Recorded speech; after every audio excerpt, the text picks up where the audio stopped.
వనక్కం.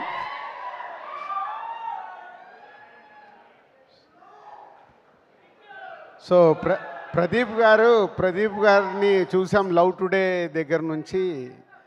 ఒక director, actor అయ్యి ఈరోజు తమిళ ఇండస్ట్రీలో అన్ని సూపర్ హిట్ సినిమాలు తీస్తూ యాక్టర్గా కూడా సక్సెస్ఫుల్ అయ్యి, తమిళ్లో కాదు మీరందరూ కూడా తెలుగులో ఆదరించి ఆయనని ఇక్కడ కూడా హీరోని చేసేశారు.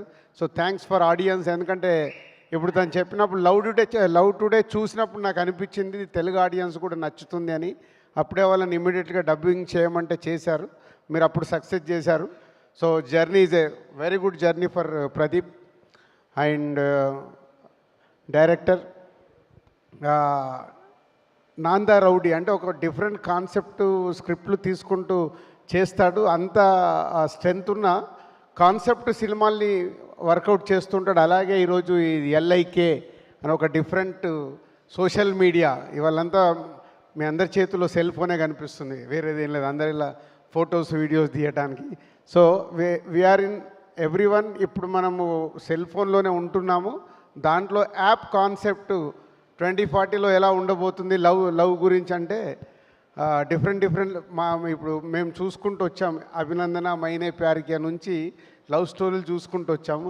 ఇప్పుడు లవ్ స్టోరీ ఏమన్నా చెప్తే కూడా భయం వేస్తుంది, జనాలకు నచ్చదురా బాబు, ఈరోజు లవ్ అనే ట్రెండ్ మారిపోయిందని. But Pradeep and director Vignesh is taken is very good concept on app. ఫ్యూచర్లో లవ్ ఎలా ఉండబోతుంది, దానికోసం కూడా ఇన్సూరెన్స్ చేసుకోవచ్చు అనే ఒక కాన్సెప్ట్తో. So all the best. And director, producers Nayanthara గారు and heroine Kriti. So everyone all the best. And ఈ 10th తెలుగులో రిలీజ్ అవుతుంది. ఒక డిఫరెంట్ కాన్సెప్ట్తో ఒక లవ్ స్టోరీలో వస్తున్న సినిమాని ప్రేక్షకులకు నచ్చి ఆదరించాలి, సక్సెస్ చేయాలని కోరుకుంటున్నాను. Thank you sir. Thank you very much.